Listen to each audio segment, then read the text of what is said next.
Nintendo just unleashed a trailer for a new DLC track coming to Mario Kart 8 called Excitebike Arena, and as the name implies, it's based on the NES classic Excitebike. And this shows off all kinds of cool stuff. So you know what that means, it's time to rev up the old analysis machine and see what secrets we can find.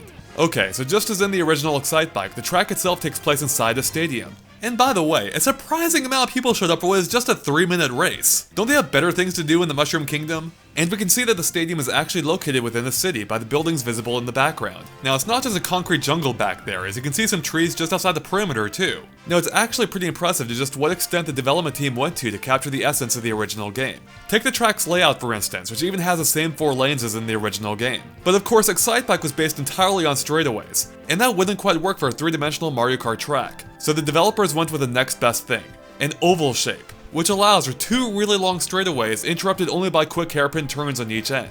And we have a feeling those straightaways are going to make items even more dangerous than ever before, since a green shell fired dead ahead can now travel almost half the course before hitting a wall. Likewise, projectiles like bananas, boomerangs, and bombs, or the triple B as I like to call them, will be even more deadly, as you'll have ample time to line up a shot before firing. And we can only imagine how far you might be able to throw some of them while in the air too. And speaking of items, we suspect it might be particularly nasty trying to take some of those steep hills right after being hit, since you'll have lost all your momentum. Now something else the original Excitebike is famous for is of course its jumps, or more specifically, the insane amount of airtime you can get off of them. And we can see that aspect returns here too, with Bowser getting some serious hang time here. Way more than usual even. But interestingly, he's the only one in this scene that catches that amount of airtime. And this is likely due to the fact that he's one of the only racers here to perform 3 stunts in a row, as you can see here, here, and here. So it seems like this track specifically may reward you handsomely for pulling off several stunts in succession. But we can see that Mario also does pretty much the exact same thing in this scene too, and yet he doesn't get anywhere close to as much hang time as Bowser did. So what's going on here? Does timing your stun matter now? Or maybe the Piranha Plant item Mario has here is interfering with the process? Oh, and then there are also these speed pad ramps that seem as if they'll allow you to cover some major distance in the air. Okay, so we get it. Jumps were a big part of the original Excitebike, but it was actually more about how the game strung them together in various ways throughout the different levels. And then add to that the fact that you can even create your own combinations using the built-in track editor too. So what I'm getting at is that there's really no way any single track based on Excitebike could capture all of that. Well, Nintendo found a way, because Nintendo of Europe's Facebook page states that the location of ramps and speed boosts will change every time you race on this track.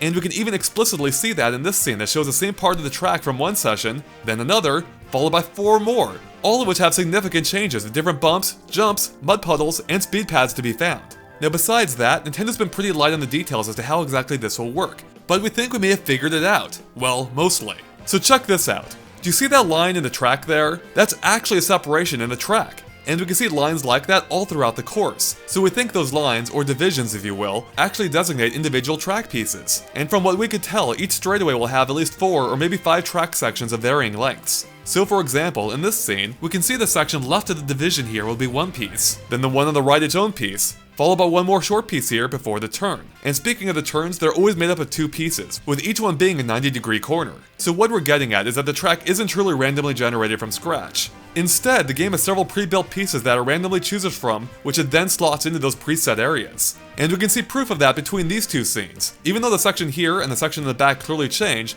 the one just ahead remains the same, with the same jumps and the same 2 mud puddles in the exact same spots. And we can see the same thing in this split screen scene, with the jumps here and here not only being identical, but in the exact same place too. So to summarize, there are a bunch of individual pieces that can be mixed and matched in what I'm sure are a ton of configurations. But you'll probably quickly recognize the same individual pieces occasionally after just a few playthroughs. And based on this evidence, it seems that even though the length of some pieces are longer than others, we're pretty sure they'll always go in the same areas, meaning certain track pieces will only ever appear in the pre-designated slots that they were designed to fit into. Now let's get back to those turns real quick, since we can see them throughout the trailer. And in every instance, they seem to be basically completely flat, except for maybe a slight embankment. However, we can see that the pieces can have between 1 or 2 mud puddles as hazards. And speaking of the mud, we can see Daisy drive right through one here, and she doesn't spin out like she would if it were an oil slick from Mario Circuit. But it does seem like it slows her down, which is true to how they worked in the original Excitebike. Okay, now let's get back to the track. Now, although the individual segments will change between races, there do seem to be a few constants, like the fact that it seems the starting line will always be in the same spot, which is about a third of the way into the straightaway after the turn with the Excitebike racer statue, with the racers themselves heading in the direction of the giant LCD screen in the back. Then there's the fact that grass lines both sides of the track, meaning that if you have a mushroom or a star, you can skip right past the jumps and ramps by boosting along the side. And it'll be even more helpful in the corners, which you can cut completely as we see Rosalina do here. And beyond that, it seems that item boxes might always appear in the exact same spots too, and they're spread pretty evenly throughout the course. The first set is just after the starting line, the second set is immediately after the first turn, and the third set is just before the second turn. And speaking of item boxes, they provide another valuable clue. You see, every single new track in Mario Kart 8 is 3 main sets of item boxes, except for Mount Wario, which has 7, which makes sense if that's only a single lap track. But as for the others, well, they're all 3 laps each, so we think this means this track's going to be a 3-lap track too. And we even tried our best to piece together a full lap ourselves based on the footage, and based on that, it seems the time to do 1 lap is right in line with the other tracks too. Now something else that's a constant on this track is, well, basically everything else. From what we can tell, the background details always remain the same, and there's a ton of them too, so let's go ahead and start breaking them down, because that's sort of what we do here. Okay, so being based on Excitebike, there's obviously a lot of Excitebike related scenery, such as the fact that the stadium itself seems to have been built for only this purpose, seeing as it has the words Excitebike written all over it. Then there's the old school Excitebike racers you can see all over the course, such as on the giant LCD TV, ad banners, vertical banners, and even the giant banners being held by the audience. Oh, and then there's a pair of billboards here that display 2 different versions of the original game's box art. On the right is the North American NES version, whereas on the left is a more realistic Japanese Famicom version. Now in case all those references are a little too much two-dimensional for you, there's also the giant 3-dimensional statue we mentioned before. Oh, and if you look close, we can see it's even surrounded by spotlights too, which is a neat touch. Although it's a bit of an odd one considering this takes place during the day and they're not turned on. So we can't help but wonder if it's possible this level might come with a night version too. Yeah, it's a huge stretch, but it's not impossible given that the Animal Crossing course may have that same gimmick. I mean, it would make sense in that case. Oh, and then there's also the cutout figurine above the starting line, along with a rainbow behind it, and the name of the game below that, complete in the original game's font. In addition, we can see a host of new ads for sponsors that we've seen before along the starting line, including Mushroom Piston, Rory Smooth Sounds, and Bowser Oil.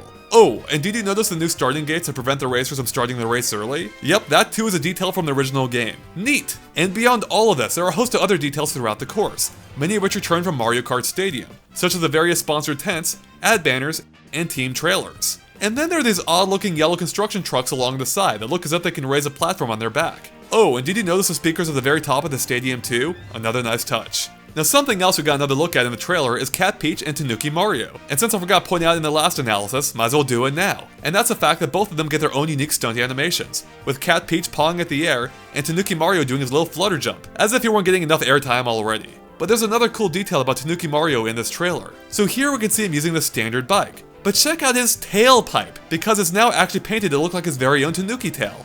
That's kinda neat. And speaking of Tanooki Mario, I love the scene where he and Mario lock eyes, as if coming to the realization of the time paradox they've just created, and the state of jeopardy that the universe is now in. Yeah, maybe I've been watching too much Back to the Future. Alright, we're almost done here, but there's still just a few final details I wanted to point out. First up is this scene, which mimics the camera angle of the original Excitebike. And we're guessing it's not just for the trailer, but it's also probably part of Mario Kart TV, which should be cool for watching replays and the like. But what is likely just for the trailer is the fact that all the racers here are seen using only bikes. Again, probably just as a nod to the original Excitebike. Then we have this screenshot released from Nintendo of Europe, which at first glance appears to show the racers going around the track in the opposite direction. Huh, that's weird. But as it turns out, this image is actually mirrored, which we can tell because the text is all facing the wrong way. So we flip it around, everything's back to normal. Oh, phew. However, we don't think this was a mistake by Nintendo, but instead this picture is probably taken in mirror mode. But why?